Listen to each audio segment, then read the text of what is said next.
ನಮ್ಮನೆ ಮೇಲೆ ಪಾಕಿಸ್ತಾನ ಧ್ವಜ ಇದೆಯಾ? ನೀವು ಬಿರಿಯಾನಿ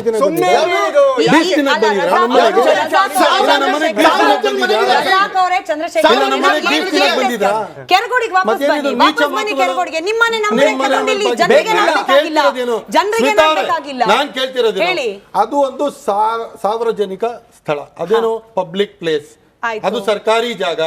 ಅಲ್ಲಿ ಹೋಗ್ಬಿಟ್ಟು ನಿಮ್ಮ ಧರ್ಮದ ಸಂಕೇತ ಅಂದ್ರೆ ಜಸ್ಟ್ ಅದ್ರ ಪಕ್ಕದಲ್ಲಿ ನಮ್ಮ ಧರ್ಮದ ನೀವು ಬರಕ್ ಮುಂಚೆ ಸೇಮ್ ಪ್ರಶ್ನೆ ರಘು ದೊಡ್ಡೇರಿ ಅವರು ಕೇಳಿದೆ. ಸೇಮ್ ಪ್ರಶ್ನೆ ಕೇಳಿಸ್ಕೊಂಡ್ಬಿಡಿ. ರಜಾಕ್ ಅವರೇ ಕೇಳಿಸ್ಕೊಳ್ಳಿ. ನೀವೇ ಹೇಳಿದ್ರಿ ಬೇರೆ ಕೆಲಸ ಇಲ್ವರಿಗೆ. ಆಯ್ತು, ನೀವೇ ಹೇಳಿದ್ರಿ ಅನುಮತಿ ಕೊಟ್ಟಿದ್ದು ಅನುಮತಿ ಮಾಡ್ತಾ ಇರೋದು ರಾಜಕೀಯದಲ್ಲಿ ಇದು ಮಾಡಬೇಡಿ. ಪ್ರೊಟೆಸ್ಟ್ ಬೆಂಗಳೂರಲ್ಲಿ ಆಯ್ತಲ್ರಿ, ಎಲ್ಲಾ ಬಿಜೆಪಿ ನಾಯಕರು ಕೊಟ್ರಲ್ರಿ.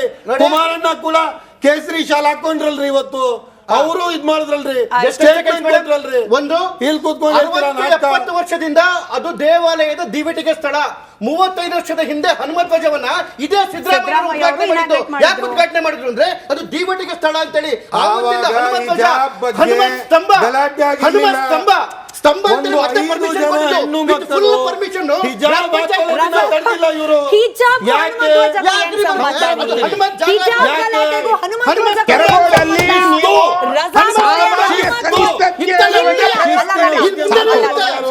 ನಿಮಿಷ ಕಿರ್ಚೋದ್ರಿಂದ ಪ್ರಯೋಜನ ಇಲ್ಲ. ಒಂದ್ ನಿಮಿಷ ಇರಿ ನನ್ನ ಪ್ರಶ್ನೆ ಕೇಳಿಸ್ಕೊಳ್ಳಿ.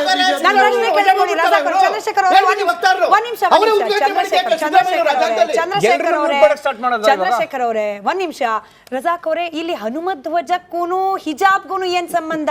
ಹಿಜಾಬ್ ಹಾಕೋ ಹೆಣ್ಮಕ್ಳಿಗೂ ಹನುಮತ್ ಧ್ವಜಕ್ಕೆ ನಮಸ್ಕಾರ ಮಾಡಿ ಯಾವ ಶಿಸ್ತು ಅಂತ ಹೇಳ್ಬಿಟ್ಟು ತಾನೇ ಬಿಜೆಪಿನವರು ಅಷ್ಟೊಂದು ವಾದ ಮಾಡಿದ್ರು.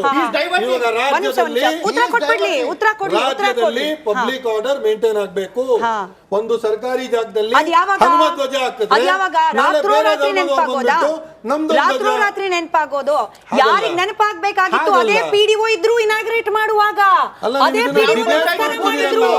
ಅದೇ ಪಿಡಿಒ ನಮಸ್ಕಾರ ಮಾಡಿದ್ರು ಹನುಮತ್ ಧ್ವಜ. ರಾಷ್ಟ್ರೀಯ ಧ್ವಜವನ್ನ ತೆಗೆಸಿ ಇದು ಹಸಿರು 108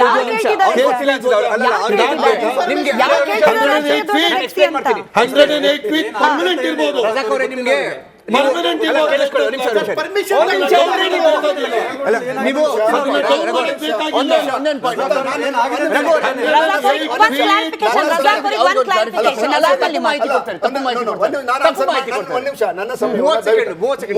ಯಾಕೆಂದ್ರೆ ಇವರು 3-4 ಜನ ನನ್ನ 3 ಜನ ವಿರೋಧವಾಗಿರೋದು.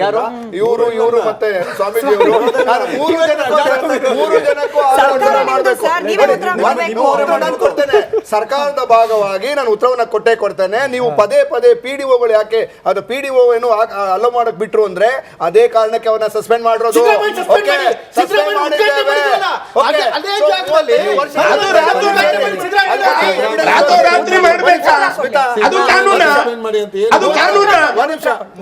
ವರ್ಷದ ಹಿಂದೆ ಎವಿಡೆನ್ಸ್ ತಂದ್ಕೊಳ್ಳಿ, ಅದಕ್ಕೆ ಆಕ್ಷನ್ ತಗೊಳ್ಳೋಣ. ಇವತ್ತು ಎವಿಡೆನ್ಸ್ ಏನಿದೆ? ಏನು ಪಿಡಿಒ ಅವರು ತಪ್ಪು ಎಸಗಿದ್ದಾರೆ. ಸಾರ್ವಜನಿಕ ಜಾಗದಲ್ಲಿ ಪ್ರೈವೇಟ್ ವೈಯಕ್ತಿಕವಾಗಿ ಇರ್ತಕ್ಕಂತ ಧರ್ಮವನ್ನ ಭಾಷೆಯನ್ನ ಬೆಳೆಸುವಂತ ಅಥವಾ ಸಂವಿಧಾನದಲ್ಲಿ ಅದಕ್ಕೆ ಅವಕಾಶ ಇಲ್ಲ. ಸಂವಿಧಾನದ ವಿರುದ್ಧ ಯಾರೇ ತಪ್ಪು ಮಾಡಿದ್ರು ಕೂಡ ಅವ್ರಿಗೆ ಆಕ್ಷನ್ ತೆಗೆದುಕೊಂಡಿದ್ದೇವೆ. ಒಂದೇ ಸಿಂಪಲ್ ಎಕ್ಸಾಂಪಲ್, ಇದೇ ಬಿಜೆಪಿ ಯತ್ನಾಳ್ ಅವರು ಎಗರಾಡ್ತಿದ್ರಲ್ಲ, ಸಂವಿಧಾನದ ವಿರುದ್ಧ ಹೋಗಿದ್ದಕ್ಕೆ ಅವ್ರಿಗೆ ನೋಟಿಸ್ ಕೊಟ್ಟಿದ್ದಾರೆ. ಓಕೆ, ತಾಕತ್ತಿದ್ರೆ ಎಗರಾಡ್ಲಿ, ಅವ್ರಿಗೂ ಕೊಡ್ತೇವೆ.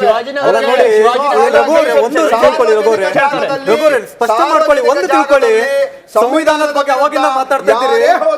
ಈಗ ಪಿಡಿಒ ನಿರ್ಣಯ ತೆಗೆದುಕೊಳ್ಬೇಕಾದ್ರೆ ನೋಡಿ ರಘುವರೆ, ಒಂದು ನೀವು ಸ್ಪಷ್ಟ ಮಾಡಿ. ಜನರು ನೋಡ್ತಾ ಇದ್ದಾರೆ, ವೀಕ್ಷಕರು ನೋಡ್ತಾ, ಒಂದು ಸ್ಪಷ್ಟ ಮಾಡಿ. ಅದು ಪಿಡಿಒ ನಿರ್ಣಯ ತೆಗೆದುಕೊಂಡಿದ್ದ ಅಥವಾ ಅಲ್ಲಿನ ಸದಸ್ಯರು ಏನು ಒಪ್ಪಿಗೆ ಕೊಟ್ಟಿದ್ದಕ್ಕಾಗಿ ಪಿಡಿಒ ನಿರ್ಣಯ ತೆಗೆದುಕೊಂಡ್ರೆ ಇದು ಸ್ಪಷ್ಟ ಮಾಡಿ. ನಾನು ನಿಮಗೆ ಒಂದು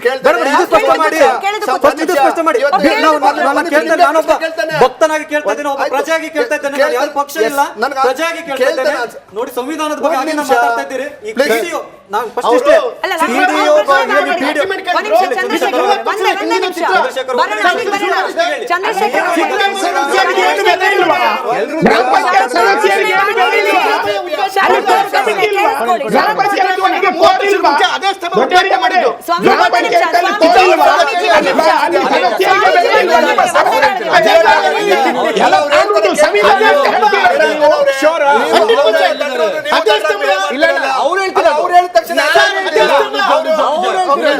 200 ಯೂನಿಟ್ ಫ್ರೀ ಇದೆ, ಒಂದ್ ಸ್ವಲ್ಪ ಬ್ರೈಟ್ನೆಸ್ ಕೊಡಿ.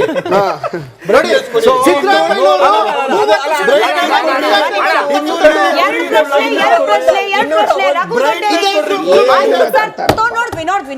ಪ್ರಶ್ನೆ ರಘು ದೊಡ್ಡೇರಿ ಅವ್ರಿಗೆ.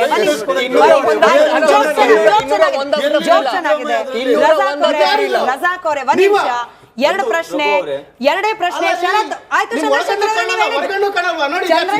ಅವರೇ ಗೊತ್ತಾಯ್ತು, ಹೇಳಿದ್ದು ರಘು ದೊಡ್ಡೇರಿ ಅವರು ಉತ್ತರ ಕೊಡ್ಲಿ. ಅದಕ್ಕೆ ರಘು ದೊಡ್ಡೇರಿ ಅವರು ಉತ್ತರ ಕೊಡ್ಬೇಕು. ರಜಾಕ್ ಅವರೇ ಆಯ್ತು, ಜೋಕ್ ಸಾಕು. ರಘು ದೊಡ್ಡೇರಿ ಅವ್ರಿಗೆ ಎರಡು ಪ್ರಶ್ನೆ ಉತ್ತರ. ಪಿಡಿಒ ಅವರು, ನೀವು ಶರತ್ ಅವ್ರು ಕೇಳಿದ ಪ್ರಶ್ನೆಗೆ ಒಂದು ಉತ್ತರ, ಸಿದ್ದರಾಮಯ್ಯ ಅವರು ಇನಾಗ್ರೇಟ್ ಮಾಡಿದ್ದು ಅದಕ್ಕೆ ಉತ್ತರ. ಎರಡು ಉತ್ತರ ನೋಡಿ. ಇವರು ನಮ್ಮ ಇವ್ರು ಕೇಳಿದ್ದಾರೆ, ಶರತ್ ಅವ್ರು ಕೇಳಿರ್ತಕ್ಕಂಥ ಪ್ರಶ್ನೆಗೆ ಉತ್ತರ ಹೇಳ್ತೇನೆ ನೋಡಿ. ಏನು ನಮ್ಮ ಸಂಸತ್ತಿನಲ್ಲಿ ಈಗ ಎಲ್ಲಾ ಸದಸ್ಯರು ಸೇರ್ಕೊಂಡು ನಾವು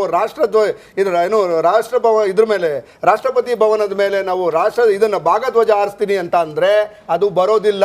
ಇಮಿಡಿಯೇಟ್ ಆಗಿ ಅದನ್ನ ಕಾನೂನನ್ನ ಕೇವಲ ಸಂಸದರು ಮಾತ್ರ ಡಿಸೈಡ್ ಮಾಡಿದ್ರೆ ಸಾಕು. ಸಂಸದರು ಮಾಡಿದ್ರೆ ಸಾಕು, ಅದು ರಾಷ್ಟ್ರಪತಿಗಳ ಅಂಕಿತ ಆಗಬೇಕು. ಅದೇ ರೀತಿ ಗ್ರಾಮ ಪಂಚಾಯತಿಯ ಸದಸ್ಯರು ನಿರ್ಧಾರ ಮಾಡಿದ್ದನ್ನ ಅದನ್ನ ರಿಜೆಕ್ಟ್ ಮಾಡುವಂತ ಕಾನೂನನ್ನ ಶಾಸಕಾಂಗ ಕಾರ್ಯಾಂಗದ ವಿಚಾರವೇ ನಿಮಗೆ ಗೊತ್ತಿಲ್ಲ. ಒಂದು ಶಾಸಕಾಂಗ ವಿಚಾರವನ್ನ ಕಾರ್ಯಾಂಗ ಪ್ರಶ್ನೆ ಮಾಡಬಹುದು. ಒಂದ್ ನಿಮಿಷ ಹೇಳ್ಬಿಡ್ತೇನೆ. ಯಾರು ನೋಡಿ, ಅಧ್ಯಕ್ಷರು ಹೇಳಿದ ಅಂದ್ರೆ ಪಂಚಾಯತಿಯ ಸದಸ್ಯರು ಹೇಳಿದ ತಕ್ಷಣ ಅದನ್ನ ಫೈನಲ್ ಆಗಿ ರೆಸಲ್ಯೂಷನ್ ಆಗೋದಿಲ್ಲ. ಅದು ಅದನ್ನ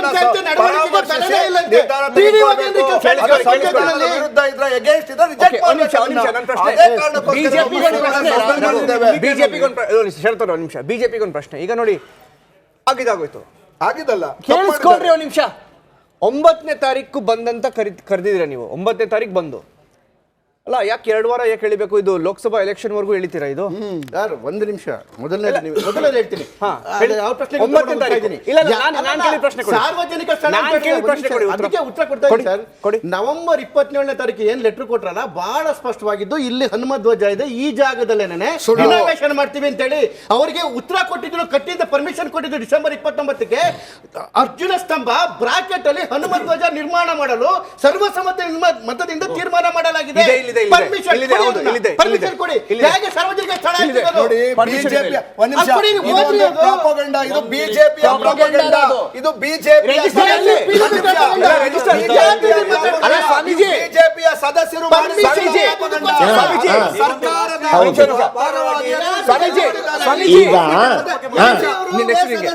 ಅಲ್ಲ, ಈಗ ಅವರು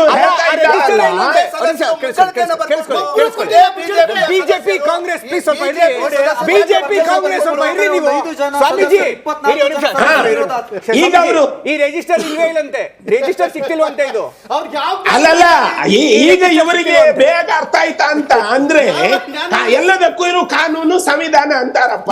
ಅಲ್ಲಿ ಸದಸ್ಯರು ಒಂದು ವ್ಯವಸ್ಥೆಯನ್ನ ಮಾಡಿ ಅದನ್ನ ರಿಸಲ್ಯೂಷನ್ ಪಾಸ್ ಮಾಡಿ ಪಿಡಿಒ ಅವರವರು ತಪಶೀಲನೆ ಮಾಡಿ ಅದಕ್ಕೆ ಒಪ್ಪಿಗೆ ಕೊಟ್ಟಿರ್ತಾರೆ. ಅದರಲ್ಲಿ ರಾಷ್ಟ್ರಧ್ವಜನೂ ಇತ್ತು, ಭಗವಧ್ವಜ ಅರ್ಥಾತ್ ಹನುಮಧ್ವಜನೂ ಇತ್ತು.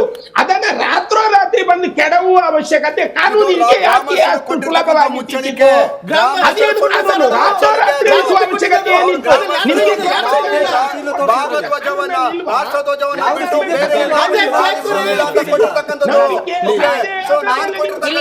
ಒಂದಂತೂ ಬಹಳ ಸ್ಪಷ್ಟ ಸರ್. ರಘು ಅವರು, ಚಂದ್ರಶೇಖರ್ ಅವರು,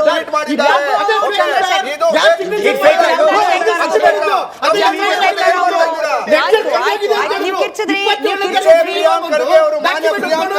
ತಮ್ಮ ಟ್ವಿಟರ್ ನಲ್ಲಿ ಇವರು 3 ದಿನದ ಹಿಂದೆ ಹಾಕಿದ್ದಾರೆ. ಕೆಳಗಡೆ ಕಾಮೆಂಟ್ಸ್ ನೋಡಿ ಸರ್, ಅದ್ರ ಕೆಳಗಡೆ ಕಾಮೆಂಟ್ಸ್ ನೋಡ್ಬಿಡಿ ಸರ್. ನೀವು ಪ್ರಿಯಾಂಕ್ ಖರ್ಗೆ ಅವ್ರ ಟ್ವೀಟ್ ಕೆಳಗಡೆ ಕಾಮೆಂಟ್ಸ್ ನೋಡ್ಬಿಡಿ. ಅದೇ ಗ್ರಾಮದ ಜನ ಬರ್ದಿರೋದು, ಅದೇ ಗ್ರಾಮದ ಜನ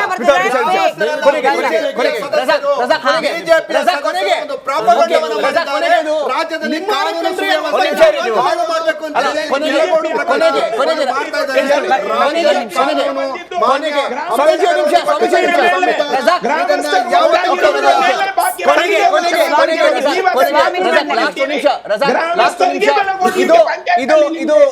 ಇದು